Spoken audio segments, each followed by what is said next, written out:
Good morning, सुप्रभात, केम छो, सलाम। उम्मीद है आप सब लोग बेहतर होंगे, अपना ध्यान रख रहे होंगे। आप सभी को ईद मुबारक, ईद की हार्दिक शुभकामनाएं, साथ में अक्षय तृतीया की भी हार्दिक शुभकामनाएं। ये दो बड़े ऑकेजन एक साथ में हैं और इसका सिंपल सा मतलब है कि गॉड, अल्लाह, ईश्वर सब साथ है। नहीं, आप देखो कभी कि कई बार फेस्टिवल जब ओवरलैप करते हैं तो या एक या दो दिन के अंतर से होते हैं या सेम डे पड़ते हैं। वो हम सब जानते हैं कि ईद एक बहुत बड़ा फेस्टिवल है एंड पूरी दुनिया में सेलिब्रेट किया जाता है और ये रमजान की फास्टिंग खत्म होने के बाद सेलिब्रेट किया जाता है और बहुत सारी अच्छी लर्निंग साथ में इसमें जुड़ी हुई है। लेकिन कल जैसे मैं कुछ कम्युनिटी पोस्ट में देख रहा था कि कई बच्चों को ये पता नहीं था कि अक्षय तृतीया क्या है, क्या सिग्निफिकेंस इसका है। तो मैंने कहा चलो इसके बारे में बताते हैं, क्योंकि हो सकता है कि हम लोग जो है वो अपनी जिंदगी में इतने मसरूफ रहते हैं कि दूसरे की तरफ का जो है कुछ हम जानने की कोशिश ही नहीं करते। मैं हमेशा कहता हूं कि हमारा देश दुनिया के सबसे अच्छे देश में से एक है, जहां पर हम ईद भी मनाते हैं, जहां पर हम क्रिसमस भी मनाते हैं, जहां पर हम दिवाली भी मनाते हैं, जहां पर हम हर तरह का फेस्टिवल बनाते हैं। ठीक है, महावीर जयंती भी मनाते हैं, यहाँ पर हम बुद्ध जयंती भी मनाते हैं, यहाँ पर हम सब तरह का फेस्टिवल मनाते हैं। मतलब भारत में आपको इतने फ्लेवर्स मिलेंगे, आपको इतने डिफरेंट टाइप ऑफ फेस्टिवल मिलेंगे जो पूरे साल जो है वो डिस्ट्रीब्यूटेड होते हैं कुछ कुछ महीनों दिनों के अंतर पर। कभी आप यूरोप या अमेरिका जाएंगे तो आपको वहां पर जो है वो एक तरह की मोनोटोनी देखने मिलेगी आपको कि वहां पे क्रिसमस जो होता है, न्यू ईयर, क्रिसमस का पूरा वीक जो होता है, एक वीक पूरा वो छुट्टियां होती है, फेस्टिविटी पूरी की पूरी वो क्रिसमस के से चलती है और न्यू ईयर तक चलती है। वहां पे वो फिर साल भर वो काम ही करते रहते हैं। हमारे यहाँ पे जो है वो आप देखो तो जो है हर कुछ महीनों में कोई बड़ा फेस्टिवल आता है जिसको हम लोग सेलिब्रेट करते हैं। आज ईद है, आज अक्षय तृतीया है, आज परशुराम जयंती है। कहा जाता है कि ऋषि परशुराम जो है भगवान विष्णु के जो है वो छठे अवतार कहे जाते हैं। परशुराम जो है वो बड़े परम ज्ञानी, परम प्रतापी टाइप के जो है वो ऋषि मुनि रहे हैं। ठीक है, तो कई लोगों को लगता है कि मतलब यदि मैंने किसी को यदि आज ईद विश कर दिया तो शायद से मैंने कुछ ठीक नहीं किया, या मेरे मन में एक मैंने कहा ना आपसे कि एक पता नहीं कैसी खराश हम सबके अंदर आ गई है, जो जब मैं छोटा था ना आपकी उम्र का तब मेरे अंदर नहीं थी ये चीज। अभी मैं जब कम्युनिटी पोस्ट को जब मेरा टीम डालती है तो मैं उसको कभी पढ़ता हूं, देखता हूं उसको, तो मुझे मन में बड़ा दुख लगता है, बड़ा अजीब सा लगता है कि हमारे बच्चे, हमारे देश के बच्चे, हमारे देश के जो रिस्पॉन्सिबल सिटीजन्स हैं वो क्या कोई फेस्टिवल के अंदर भी भेदभाव कर सकते हैं? You should always wish everybody, जो मिलता है आप उसे ईद की मुबारकबाद दीजिए। उससे आप बोलेंगे सर ईद की मुबारकबाद यदि मेरा नाम महेश है, मैं मिलता हूं सुनील से, जाकर मिलता हूं, तो क्या मुझे सुनील को ईद मुबारक बोलना चाहिए? बिल्कुल, बोलने में क्या हर्ज है। यदि आपका नाम जो है वो बिलाल है और आप जो है वो आसिफ से मिलते हैं तो आप उसको बोले भैया कि चलो ईद की मुबारकबाद है और तुम अक्षय तृतीया की मुबारकबाद लो हमसे। क्या इससे फर्क क्या पड़ता है? फर्क इससे सिर्फ इतना सा पड़ता है कि हम एक दूसरे के कल्चर को जानने की कोशिश करते हैं। देखो कई बातें ऐसी होती हैं जो बहुत ही जो कहते हैं ना कि जो एकदम स्ट्रांग हेडेड लोगों को पसंद नहीं आती है, और मैं देखो ऐसा है कि ये मेरे व्यक्तिगत विचार हो सकते हैं और मैं इस बात की भी आपको लिबर्टी देता हूं कि आप मुझे नापसंद कर लें, इस बात की भी लिबर्टी मैं आपको देता हूं कि भाई हाँ आप नापसंद भी कर सकते हैं, पर थोड़ा खुले दिमाग से सोचिए। अब अक्षय तृतीया क्या है? अक्षय तृतीया की कहानी यह है कि कहते हैं कि जब जो है वो पांडव जो है वो वनवास के दौरान थे, तो अब चूंकि पांडव तो राजकुमार थे और पांडव बड़े फेमस थे। मतलब जब वो पूरा का पूरा जो अपना हम बात करें तो हस्तिनापुर की सबकी बात करें तो पांडव जो है वो तो बड़े राजा, वो युवराज वो थे, अपने प्रिंसेस थे। तो पांडवों को जब वनवास में रहे वो, तो वहां पर क्या था कि उनसे मिलने के लिए कई बार ऋषि मुनि आया करते थे, और तो होता यह था कि जब ऋषि मुनि आते थे तो उनका प्रॉपर स्वागत सत्कार करना पड़ता है, उन्हें भोजन देना पड़ता है उन्हें।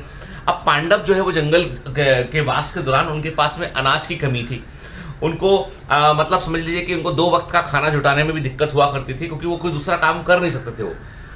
तो ये बात जो है द्रौपदी ने जो है वो भगवान श्री कृष्ण को बताया। ठीक है, और इसी दौरान जब ऐसा हुआ कि ऐसा लगा कि लोग आ रहे हैं और लोगों के आने के कारण जो है वो भोजन भी सर्व करना पड़ता है। राजकुमार जंगल में रहेंगे तो जो भी ऋषि मुनि आसपास रहेंगे मिलने पहुंचेंगे, तो युधिष्ठिर ने, कहते हैं युधिष्ठिर ने जो है वो भगवान सूर्य की आराधना की और भगवान सूर्य ने उनको जो है वो एक बाउल दिया। उस बाउल में जो है वो ऐसा था कि उस बाउल में कि उससे आप जो है जब तक लोग खाना खा रहे होंगे तब तक बाउल वो भरा रहेगा, आप उससे परोसते रह सकते हो आप, ठीक है। जब भगवान श्री कृष्ण मिले, द्रौपदी को मिले, तो उस द्रौपदी ने बताया कि हमारे पास एक पात्र है जिससे हम जब कोई भोजन करने बैठता है तो जो भोजन है वो उसको हम देते चले जाते हैं उससे, और ऐसा है, ठीक है। तो भगवान श्री कृष्ण ने उस पात्र को अक्षय पात्र में कन्वर्ट कर दिया, उसको उन्होंने जो है वो और पावरफुल बना दिया उसको उन्होंने, कि भाई उस पात्र में हमेशा भोजन भरा रहेगा, मतलब वो भोजन हमेशा स्वच्छ रहेगा, हमेशा भोजन भरा रहेगा, जो आए जितना आए आप देते चले जाओ, और जो तुम सोचोगे कि क्या भोजन तुम्हें कराना है वो उस पात्र के अंदर होगा। वहां से अक्षय तृतीया के कहते हैं कि वहां से इस अक्षय पात्र के कारण ही इसको संपन्नता का दिवस माना जाता है। इसे माना जाता है कि ऐसा डे है जो आपके लिए प्रॉस्पेरिटी लेके आता है, कि आपका घर का धन धान्य भरा रहे, घर में कभी भोजन की कमी ना हो, घर में हमेशा पैसा रहे, घर में हमेशा आर्थिक समृद्धि रहे, उसका प्रतीक इसको माना गया। परशुराम का जन्म भी आज के दिन ही माना गया। तो कहने का मतलब यह है कि every festival is having a history. अब आप बोलेंगे सर क्या सही है, गलत है, क्या ऐसा सच में हुआ था, तो इसमें मत जाइए, आप लर्निंग पे जाइए। लर्निंग ये है कि आपके घर पर कोई व्यक्ति आता है तो वो भूखे पेट नहीं जाना चाहिए। आपके घर में जो है आपके ऐसे कर्म होना चाहिए, ऐसा आपका साहस होना चाहिए कि आपके घर में हमेशा धन धान्य भरा रहे, आपके ऊपर ईश्वर की कृपा रहना चाहिए, आपको अपने इंटेंशन नेक रखना चाहिए, जिससे कि आपके घर में कभी धन की कमी ना हो, कभी भोजन की कमी ना हो। दीज आर दी लर्निंग्स, ठीक है। हम उसको यदि वर्ड टू वर्ड हम मैच करें, हम बोले सूर्य में तो न्यूक्लियर फ्यूजन होता है, न्यूक्लियर फ्यूजन होता है, उससे एनर्जी निकलती है, सूर्य कैसे आगे होगा, बहुत सारी बातें आप सोच सकते हैं। पर मैं कहता हूं आपसे कि आप जहां पर भी विज्ञान को ले जाकर आप रिलीजन को बहुत डीप में समझने की कोशिश करते हैं, वहां पे कन्फ्लिक्ट होता है, ठीक है। मैं कहता हूं कि आपको कन्फ्लिक्ट की जरूरत ही नहीं है। To be progressive you have to follow science, to become, to have the moral values, to support others. आपको फिर जो है वो अपने धर्म के अनुसार चलना चाहिए, आपको कि आपको दूसरों की मदद करना चाहिए, दूसरों के लिए अच्छा सोचना चाहिए। इन दिस वर्ल्ड जो भी लोग कहते हैं कि किसी भी रिलीजन में किसी भी तरह का जो है वो झगड़ा है वो है, तो मैं कहता हूं आपसे कि वो गलत इंटरप्रिटेशन है। कल की बात है कि कल मैं अपने छोटे बेटे को लेकर डेकेथलॉन गया था। डेकेथलॉन समझते हैं आप? डेकेथलॉन एक बहुत बड़ा स्टोर होता है, यहाँ पे स्पोर्ट्स का पूरा सामान मिलता है। तो अभी उन्होंने फुटबॉल की ट्रेनिंग शुरू की है। उनका टीचर है कोई वरिन करके कोई टीचर है जो कहीं फॉरेन के किसी क्लब में खेले हुए हैं कभी एक जमाने में, तो वो उनके ट्रेनर है। तो वो बच्चों को ट्रेनिंग के लिए आते हैं फुटबॉल सिखाने के लिए। तो छोटे वाले बच्चे को बहुत शौक है फुटबॉल का, तो बोला पापा मुझे फुटबॉल के शूज चाहिए, तो उसको लेके मैं डेकेथलॉन गया। अब डेकेथलॉन बहुत बड़ा स्टोर है बॉम्बे के अंदर, लेके गया उसको मैं। उसने अपने शू देखा था, तो मैंने उसको बोला कि तुम अपने शू जब तक ट्राई करो देखो उसमें, और मैं जो है 2 मिनट में, तो मुझे कुछ है वहां से कुछ जो है अपना कुछ टी शर्ट्स वगैरह कॉटन की मुझे देखनी थी, तो मुझे दिखी दूर, तो मैंने कहा चलो वहां जाके देखता हूँ। बच्चा वहीं पे था, तो अपना वो जो डेकेथलॉन के जो होते हैं ना अपना सेल्स पर्सन होते हैं, वो उसकी टेक केयर कर रहे थे। थोड़ी देर बाद मैं लौट के आया, तो मैंने 2-5 मिनट लगा होगा, तो मैंने पूछा उससे, तो उसने कहा कि वो उसके साथ में आलिया के साथ में एक बच्चा और था, वो होगा 12 साल का होगा, तब मुझे 12 साल के आसपास का होगा। वो आलिया की हेल्प कर रहा था। वो सेल्स पर्सन उसको गलत जूते दे रहा था कि ये तुम पक्के ग्राउंड में खेलोगे तो तुम स्लिप नहीं करोगे। तो वो लड़का बोल रहा था कि नहीं ये गलत शूज हैं, ये टर्फ शूज, ये जो शूज हैं स्टड शूज है वो अपना रियल ग्रास में खेलने काम आते हैं, ये वाले शू लो। तो वो आलिया की हेल्प कर रहा था, नहीं की हेल्प कर रहा था कि किसको शू पहनाने में, शू को सिलेक्ट कराने में हेल्प कर रहा था उसको, ठीक है। मैंने उससे नाम पूछा कि बेटा तुम्हारा नाम क्या है, तो उसने अपना नाम बताया, उसने इंसाफ, कि मेरा नाम इंसाफ है, ठीक है। बोला मैं कल पता अंकल कल ईद है, मैं ईद की शॉपिंग करने आया हूँ। मम्मा ने बोला था कि ईद पे वो मुझे वो जो है वो कपड़े दिलाएंगी, मुझे शू दिलाएंगी, तो वो ईद की शॉपिंग करने में यहाँ पर आया हूँ। ये भी ईद की शॉपिंग करने आया है ना? मैंने कहा हाँ ईद की शॉपिंग करने आया, ठीक है। ठीक, तुम्हारा नाम क्या? फिर आलिया से पूछा था, अनय सिंह, ठीक है। बोला अच्छा। बोला तू मेरे घर आना, मेरा घर यहाँ पर है ना, वहां पे ना फिर हम खूब सारी मिठाई खाएंगे। तो अनय ने बोला कि तुम मेरे घर जाना, ठीक है। बच्चे दोस्त बन गए, सिर्फ 5 मिनट में बच्चे दोस्त बन गए। एक दूसरे की हेल्प कर रहे थे। वो उसको फुटबॉल सेलेक्ट करने में उसको इंसाफ को फुटबॉल चाहिए था, तो मेरा बेटा उससे बोल रहा था कि मेरे सर हैं वो इंग्लैंड में खेले हुए हैं, तो वो बताते हैं कि ऐसा फुटबॉल लेना चाहिए। वो उसकी फुटबॉल सेलेक्ट करने में हेल्प कर रहा था, वो उसकी जूते लेने में हेल्प कर रहा था। दोनों बच्चे जो है वो आधे घंटे डेकाथलॉन में साथ में रहे, इधर उधर सामान देखते रहे, कभी कोई टी शर्ट देखते, कभी कोई निक्कर देखते, वो ठीक है वैसे साथ रहे। दोनों बच्चे खुश थे। क्या हमको बच्चा नहीं बन जाना चाहिए?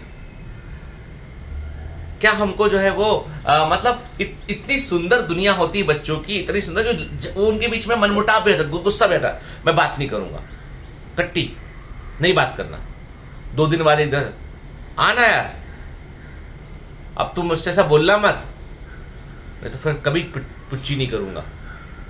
अच्छा ठीक है, नहीं बोलूंगा। पिंकी प्रॉमिस, पिंकी प्रॉमिस, खेलने लगे जाके। इतना भोला मन होता है हम सबका। आप कभी अपना बचपन याद करें, आप छोटे थे, 8 9 10 साल के थे, एक अलग तरह की खुशी खेलने में ही मिला करती थी। कुछ नहीं, दौड़ रहे हैं, इसी मैदान में दौड़ रहे हैं, ओ, उसी में खुशी मिल रही है। जैसे जैसे ग्रोन अप होते हैं, लोगों से ज्ञान लेते हैं, लोग तो जहर भरे बैठे हैं, वो तुमको जहर पकड़ाते हैं कि देख भाई मेरा जीवन तो जहर हो चुका था पूरा, अब तू भी जहर ले ले थोड़ा सा।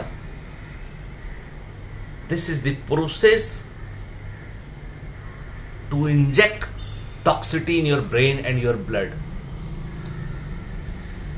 सच्चाई पता होना चाहिए लोगों को। तो मैं बस इतना ही बोलूंगा आपसे कि बेटा, देयर आर सर्टेन डेज जिन दिनों में हमको सिर्फ सेलिब्रेट करना, अच्छी बातें, अच्छी चीजें सेलिब्रेट करना है, अच्छा अपने आसपास देखना है, ठीक है, एंड स्टे पॉजिटिव यार। इस देश को बनो में अच्छे साइंटिस्ट की रिक्वायरमेंट है, इस देश को अच्छे डॉक्टर्स की रिक्वायरमेंट है, इस देश को जो है वो अच्छे पॉलिटिशियन, अच्छे इंजीनियर्स की, अच्छे लोगों की आवश्यकता है, बढ़िया वैल्यू बेस्ड बिजनेसमैन की आवश्यकता है।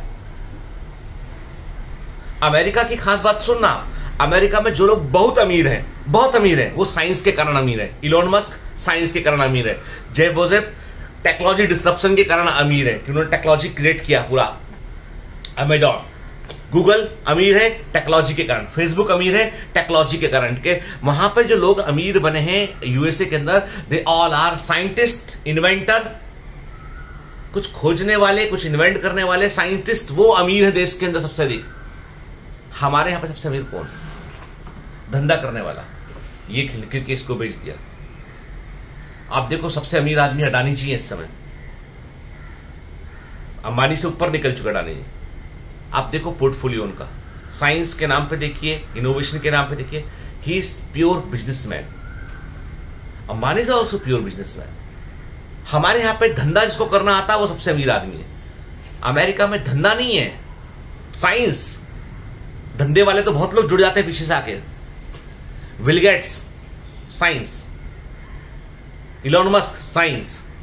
विज्ञान की ऐसी ताकत भारत को भी चाहिए, और वो ताकत कब मिलेगी? जब आप ये सारे वायसेस से बाहर निकलकर सिर्फ पढ़ने पर ध्यान देंगे, सिर्फ स्टडीज पर, एकेडमिक्स पर ध्यान देंगे, और एकेडमिक्स में नंबर 1 बनेंगे आप दुनिया में, तो वो ताकत आपको मिलेगी।